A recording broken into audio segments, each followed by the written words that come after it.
आपने बहुत बड़े प्रिय विषय की ओर मेरा ध्यान आकर्षित किया है। संस्कृति कोई भी हो, वो भारत की हो या यूरोप की हो या और किसी देश की हो,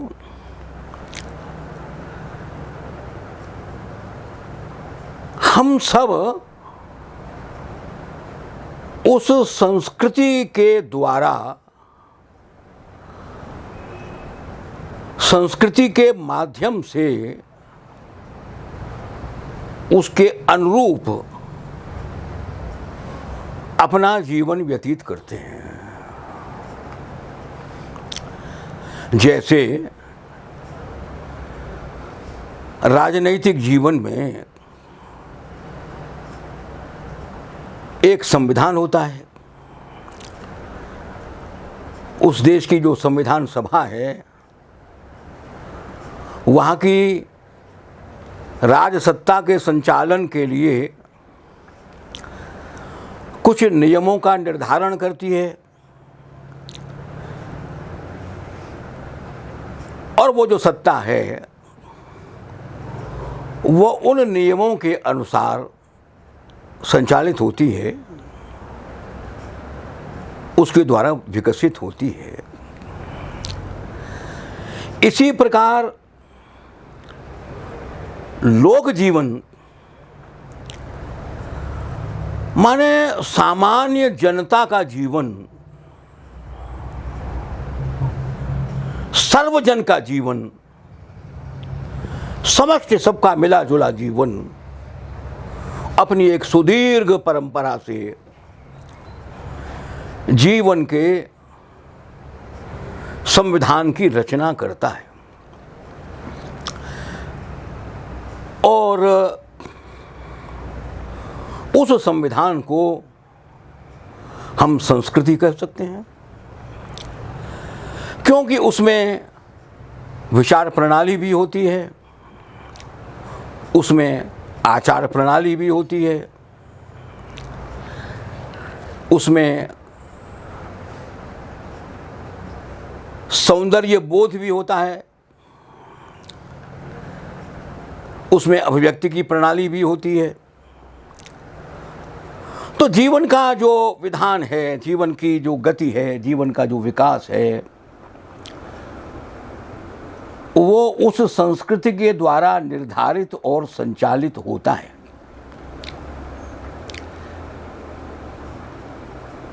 वहाँ का लोक जीवन, वहाँ की सर्वसामान्य का जीवन, वहाँ की जनता का जीवन।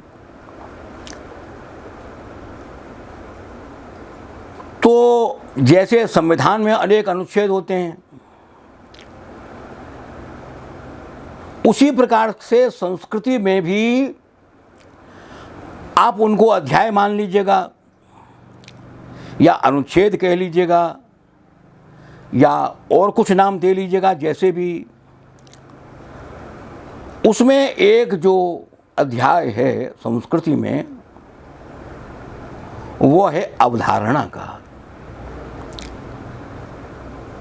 वे अवधारणा ही होती हैं, कंसेप्ट। इसको विभिन्न विषय के अलग अलग जो विशेषज्ञ हैं, वो कहीं उसको संकल्पना कहते हैं, कहीं प्रत्यय कहते हैं, कहीं परिकल्पना कहते हैं, कहीं संप्रत्यय कह देते हैं, का केवल प्रत्यय कह देते हैं, कंसेप्ट कहते हैं। और ये जो अवधारणाएं हैं, ये हमारे जीवन पर कदम कदम पर, ये कहना चाहिए कि हमारे सारे परिवेश में वो अवधारणाएं हमारे जीवन को कहीं न कहीं संचालित कर रही हैं, कहीं न कहीं वो हमको गतिशील बना रही हैं, कहीं न कहीं हमारा नियमन कर रही हैं। वो अवधारणाएं, वो संकल्पनाएं हैं, वे जो प्रत्यय हैं, जो उस संविधान का अंग हैं, वो संविधान जो लोक जीवन ने अपने जीवन के प्रवाह में जिनकी रचना की लोक जीवन में। देखिए जैसे भाषा है ना, अब जैसे भाषा के संबंध में ये बात नहीं कही जा सकती है कि भाषा जो है वो 20वीं शताब्दी में रची गई थी या 1965 में रची गई थी या दिल्ली में रची गई थी। भाषा के संबंध में आप कुछ नहीं कह सकते ऐसा, क्योंकि भाषा सतत प्रवाहशील है। भाषा का कोई न कोई रूप उस आदिम युग में भी था, भाषा का कोई न कोई आज भी आगे भी चल करके रहेगा। तो भाषा के बनाने के लिए कोई सभा नहीं बैठी थी या कोई आदमी नहीं बैठा हुआ था, कोई व्यक्ति नहीं बैठा हुआ, व्यक्ति समूह भी नहीं बैठा हुआ था, कोई सभा नहीं बैठी हुई थी, भाषा की रचना हुई है। तो ऐसे ही जो संकल्पनाएं हैं, ऐसे ही जो अवधारणाएं हैं, उनकी भी रचना किसी एक आदमी ने नहीं करी और किसी जाति विशेष ने भी नहीं करी, किसी देश विशेष ने भी नहीं करी, सामान्य ने करी। जो अरूप है, जो अपरिचित है, जिसका मुख ही नहीं देखा, है ना। अब भाषा के संबंध में आप क्या कहेंगे? कोई आपके सामने कोई प्रकट आता है, वैयाकरण है वो वैयाकरण अलग चीज़ है। वैयाकरण भाषा के पीछे चलता है, भाषा की रचना नहीं करता, वो भाषा के नियमों को अनुसंधान करता है, भाषा के नियमों की जानकारी करता है, भाषा की रचना नहीं करता। तो जिस प्रकार से भाषा की रचना करने वाला अनाम है, अरूप है, पता ही नहीं है कब से है, कैसे, क्या है, ठीक यही बात संकल्पनाओं के संबंध में है। और हम ध्यान दें अथवा ध्यान नहीं दें, हैं वे अवधारणा, हैं वे संकल्प, हैं वे कंसेप्ट, लेकिन वे मनोवैज्ञानिक सत्य हैं। मनोवैज्ञानिक सत्य वो इसलिए हैं कि एक संस्कृति ने, एक लोक जीवन ने, एक समझ ने उनको स्वीकार कर लिया है, वे लोक स्वीकृत हैं। अब जैसे स्वर्ग शब्द है, अब स्वर्ग, अब आप पूछोगे भाई स्वर्ग कौन सी जगह पर है, वो ऊपर है कि नीचे है कि उत्तर में है कि दक्षिण में है कि कहाँ है, कैसे है, आपसे उसकी कोई ज्योग्राफी पूछे तो क्या आप बता सकते हैं कि स्वर्ग जो है वो अमुक दिशा में है, अमुक जगह पर है, धरती पर है क्या, धरती के बाहर है या कहाँ है? ऐसी कोई स्पष्ट रूप से आप इसका निर्माण, इसकी जिज्ञासा का समाधान कर सकते हैं? आप नहीं कर सकते। लेकिन फिर भी कोई मर जाता है तो उसे आप कहते हैं स्वर्गीय अमुक। अच्छा, इसमें जो कम्युनिस्ट है वो भी उसको स्वर्गीय कहेगा, जो उसको नहीं मानता, स्वर्ग नरक को नहीं मानता, वो भी उस मरे हुए को स्वर्गीय नाम ही देगा। अच्छा, और क्या करेगा? नहीं तो और कैसे बताए उसके लिए कि वो स्वर्गीय है? तो कई भी हो, चाहे आस्तिक को चाहे नास्तिक को, भाई स्वर्गीय तो वो है ही है, वो मर गया तो स्वर्गीय हो गया। तो अब ये जो स्वर्ग है, ये स्वर्ग क्या है? ये प्रत्यय है, ये अवधारणा है, ये कंसेप्ट है, लेकिन मनोवैज्ञानिक सत्य है। आप उसको इसके अलावा और क्या कहेंगे कि वो स्वर्गीय के अलावा? स्वर्गीय की जगह पर आप क्या कहेंगे? स्वर्गीय तो स्वर्गीय है ना। तो स्वर्ग जो है, अब ठीक इसी प्रकार से नरक है। तो जैसे स्वर्ग और ये नरक दोनों संकल्पनाएं हैं, इनकी हमें ज्योग्राफी की कुछ खबर नहीं है, इनको हम बता भी नहीं सकते, दिखा नहीं सकते आपके लिए, आपको कोई चित्र भी हमारे पास ऐसा नहीं है, हमारे पास कुछ भी नहीं है ऐसा। लेकिन फिर भी वो जो अवधारणाएं वो हमारे चित्त में समाई हुई हैं। इन शब्दों का प्रयोग हम प्रतिदिन ही करते हैं, प्रतिदिन ही स्वर्गीय की बात आप कर जाते हैं, है ना। नरक की भी बात ऐसा आप कर जाते हैं। तो अब जैसे भाग्य कोई ले लीजिएगा, अब जैसे भाग्य है, क्या भाग्य का कोई भी प्रमाण आप दे सकते हैं? भाग्य का कोई भी लिखा हुआ, कैसे भाग्य, आपने 1000 बार ये कहते हैं भाग्य में ये लिखा हुआ है। अच्छा, हमें वो बही दिखा दो जहाँ वो लिखा हुआ है, जहाँ वो बही में लिखा हुआ है आप हमको दिखाओ भाई, कहाँ लिखा हुआ, किस जगह पर लिखा हुआ है वो। आप कहेंगे नहीं दिखा तो हम नहीं सकते, है ना। अब जगह जगह पर ये लिखा हुआ है, चिट्ठी हो जाए पाँचों, वो पे कर्म न पाँच हो जाए। अब मुश्किल की बात यह है कि वहाँ जो कर्म शब्द है ना, अब है मूल रूप से वो कर्म। देखिए, लोग भ्रम में नहीं है, लेकिन वहाँ कर्म शब्द किया तो कर्म आ गया, लेकिन जब कर्म शब्द का प्रयोग किया तो कर्म न बाँचो जाए, कर्म से ही कर्म बना, लेकिन जब कर्म बना दिया तो आपने उसका भाग्य का पर्यायवाची मान लिया उसको, कि मुँह पे कर्म न बाँचो जाए। अब ये जो कर्म है, कर्म जिसको आप बाँचने में आप मुश्किल बता रहे हैं, इसका कहीं कोई लेख किसी जगह पर है? किसी जगह पर नहीं है। ठीक इसी प्रकार से परलोक है, स्वर्ग नरक है, तो परलोक में उदाहरण मैंने दे दिया। अब वो क्या कहते हैं, जो दूसरे वो जो फिल्म बनाई जाती हैं, वो टीवी के प्रोग्राम बनाए जाते हैं, वो एलियन, हाँ एलियन जो है उसको लेकर के आप बनाते हैं। अब उसका वो तिकोना सा आप उसका मुंह बना देते हैं उसका। अच्छा, वो तिकोने से मुंह वाला आदमी या ऐसा कोई प्राणी आपने कहीं देखा है? आपने कहीं कोई नहीं देखा, लेकिन कहानियाँ आप 10 सुना देंगे उसके लिए कि वहाँ अमेरिका में देखा, वहाँ रूस में देखा, फलाना देखा। सारी कहानियाँ काल्पनिक हैं। कहीं कोई स्पष्ट प्रमाण कि आप उसको पकड़ करके ले आओ, उसको दिखाओ कि भाई ये है जो परलोकवासी, ये दूसरे ग्रह का निवासी जो है ये है ना। और जो महान वैज्ञानिक, जो ये जो महान गणितज्ञ भौतिक शास्त्री थे ना, लंदन के, ये इंग्लैंड के, स्टीफन हॉकिंस, तो हाँ हॉकिंग, तो उन्होंने जो है ये कहा कि मेरा विश्वास है कि ये जो ग्रह मंडल है उसमें कहीं न कहीं मनुष्य जैसा प्राणी है। अच्छा देखिए, इतना बड़ा वैज्ञानिक कह रहा है इस बात के लिए, इतना वैज्ञानिक, तो उससे पूछा कि इसका कोई आधार आप बताएंगे क्या? तो उन्होंने कहा नहीं, मेरा विश्वास है। अब देखिए, वहाँ विश्वास आ गया, विश्वास के अलावा उन्होंने कुछ भी शब्द नहीं कहा। उन्होंने कहा मेरा विश्वास है, विश्वास कह दिया। अब विश्वास कितनी बड़ी शक्ति है, विश्वास को उन्होंने प्रमाण मान लिया है। वैसे ये विश्वास को जो है कहते हैं कुछ नहीं कुछ नहीं कुछ नहीं, लेकिन उन्होंने वहाँ विश्वास को प्रमाण मान लिया। ईश्वर तो विश्वास ही है, विश्वास का ही नाम तो ईश्वर है? और आपने तो वहाँ उन्होंने उसके लिए कहा कि मेरा विश्वास, मेरा भरोसा है।